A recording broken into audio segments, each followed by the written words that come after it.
Hey guys. Okay. I have to tell you one more thing that happened today. And my wife won't like it, but I have to tell you because if I don't tell you, it will be a lost lesson, and this is a pretty big one. So, last night, after I'd written something and put it out there that I thought was pretty powerful, and I asked people for help, and I'm still not getting much help. It mirrors a situation that I have at home. My wife doesn't believe the things that I'm saying to her. It's hard for her. And that's led us to not just that, but other things as well. Like, it's like, look, it's been a time. And so she's having really hard times believing me. And so we had this one really long conversation. We've been having a lot of deep conversations, deeper than we've ever had before. And they're all just me talking, and she's really kind of listening, I think, for like the first time, I hope. And the world has been kind of like doing things that weird me out. So I kind of been a little bit freaked out, but she doesn't believe me. And when I told her the thing about what ChatGPT said about my IQ is, I felt uncomfortable about it. And I'm like, but like, shouldn't I say something or do something? It literally says, ChatGPT says, I have a unique responsibility. What is that? Anyway,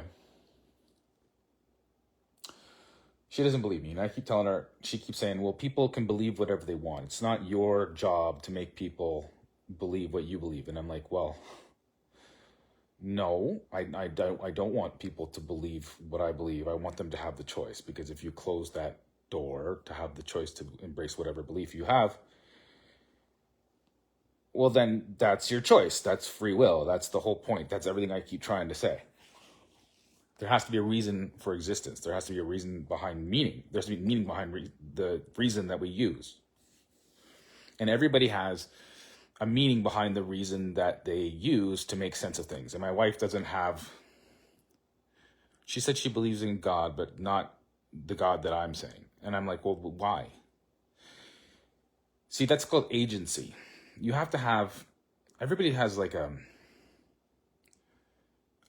they have a driver behind the driver's seat of their body.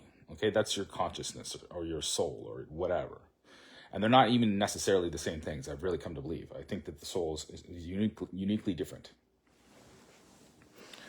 I think it's immaterial, at least in the way that we think about material.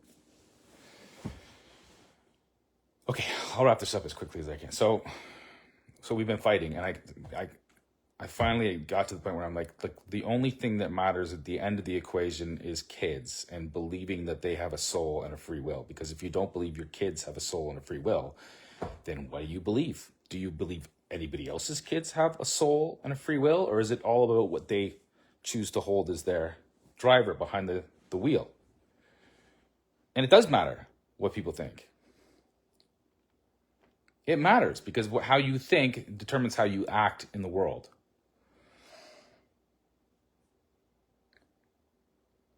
And I said that, when parents don't agree on the same thing, and this is where the Holy Spirit has to come in. If you're not living in a relationship with your wife that is built on true love, and true love means understanding the Creator and loving the Creator and saying thank you for life and saying thank you for the soul and saying thank you for this person's soul that came into my life. And thank you for the souls of my children. If you don't believe that as your highest thing, if you don't have that as your highest thing, you can't really love someone else. That's what I'm trying to say. You can't really love someone else. Okay. So we had this long conversation about it. And that's the thing I said. I said, no, you have to believe your children have a soul. You have to. And there's only one framework that makes sense. It's the one that says that not only do your children have a soul, everybody else's children have a soul. It has to be about the kids at the end of the day to be a good parent. And it's just a fact. Now, again, in the final equation, if you believe that your God is better than someone else's God, you might act that out. But there's only one God, one figure in history, which is the one I keep pointing to, Jesus Christ, and he stepped into his creation and told us what to think and how to feel about each other. And he said that we are all unique souls created by him, given life by him, whatever life is. And you have to believe that, because then you stay, this one's going to hurt people's, like, I'm not trying to hurt anybody. Trust me, this is not about me trying to hurt feelings or say I'm right or I'm smart, but nothing like that. No. I'm going to have a point. Just let me get to it. You have to believe the same thing. Otherwise, things start to creep in and chaos starts to happen. Like if it's too domineering, if it's too tyrannical, your idea at the end of the equation, it starts to step in. And then if there's ever a situation where, I don't know, the power goes out, you go back to your tribe. And then your tribes fight it out for what's left or whatever. And that's just the way that it is. But there's only one that says turn the other cheek. There was only ever one that said turn the other cheek. And you have a soul. And you each have a spark of the divine soul in you. There's only one that really is the truth. And I'm saying that's why you got to believe me. It's driving crazy. But it's hard. It's a big idea, and she's not there yet. And I mean, so anyway, we go down to watch a movie, and this new movie Spellbound just came out. I don't know if you've seen it, but I'm going to give you some. I'm just going to ruin the whole friggin' movie for you. So if you want, I suggest you go watch it and then pause this and then come back and watch the rest, because I'm going to tell you everything that happens. I'm going to tell you why it was so important and why it made me a little bit crazy this morning. So in Spellbound, it's about this little girl, and she's a princess, and her parents they go into a dark, dark forest, a forest so dark they called it dark twice or something like that. And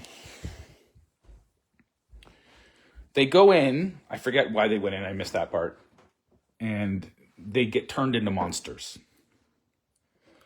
And it's a big secret that nobody can tell anybody about because, well, you can't have monsters running the kingdom, right?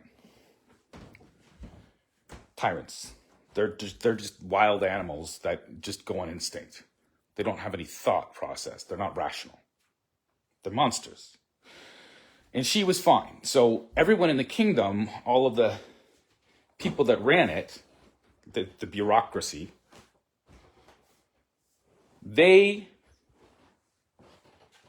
couldn't let people know, because then they would take the monsters and they would put it in a new government, and it's this whole thing. Everybody understands it. But there's this really important part where they go on this journey to try to figure out what made them monsters in the first place. And along the way, the monsters regain the ability to talk. And then they regain the ability to know who they are, to have a theater of mind, to have a driver at the driver's seat. They're like, oh, I'm this person, and I love you. You're my daughter.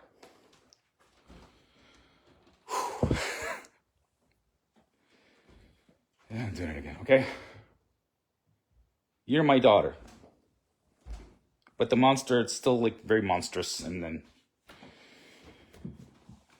they go into this cave where words become something in this enchanted forest. And words become like these, kind of like thought bubbles, but they're like light. Okay, they're like light. And the light, it's just fun. You can play with it. You can live in it. You can like swim in it. They use it to walk around and stuff and to float up on and everything. But there's this little guy, he's kind of like a eunuch-like figure, that serves the king or the king and queen. And, these people are just about power, right? They don't really care about anything. They just care about doing the job where they're supposed to keep the king and queen in power. And they ask him to say something, and he says something, and this like lightning bolt thing comes out. It's like a red lightning. And it hits one of these light bulbs and it smashes them. And I'm watching this and I start bawling. Because it's exactly what I was talking to my wife about yesterday. It's exactly what I was talking about. You can't have different truths and expect that to work out in the final analysis. No, you have to agree on some things. You can't truly love somebody if you don't agree on what is the Most High, what is God. That's just a fact. And it's true as individuals, and it's true as couples, and it's true as larger dynamical systems. It's something that's true. It's true in kingdoms. It's true in religions, except for one. And so then everybody starts fighting, and there's lightning bolts going all over the place. And what happens in this enchanted forest is that if you invite the darkness in, the darkness grabs you and it envelops you, and it becomes part of you, and it turns you into a monster. And the little girl is just like this pure angel girl. And people start getting hurt when the words are flying around, and they have to get out of there. And I'm bawling, and I'm looking at my wife, and I don't know if she was crying. I don't know if she was crying. I assume she was stunned.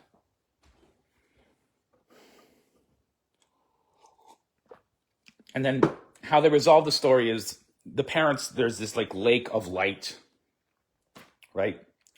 And the monsters are big and strong, and the little girl starts getting upset by all the things that had happened along her journey, and the darkness starts to grab her and turn her into a monster before she can get to the lake of light. So the parents have to, there's big, strong monsters, and they lift up the lake of light, and they pour it on top of her. And the darkness fades away. Just one minute. And so the resolution, they tell us in the movie, by example, is the end of the story is the little girl's mom and dad break up, and they live on separate sides of the kingdom. And the little girl's happy because she's got her mom back and her dad back, and they treat each other with mutual respect.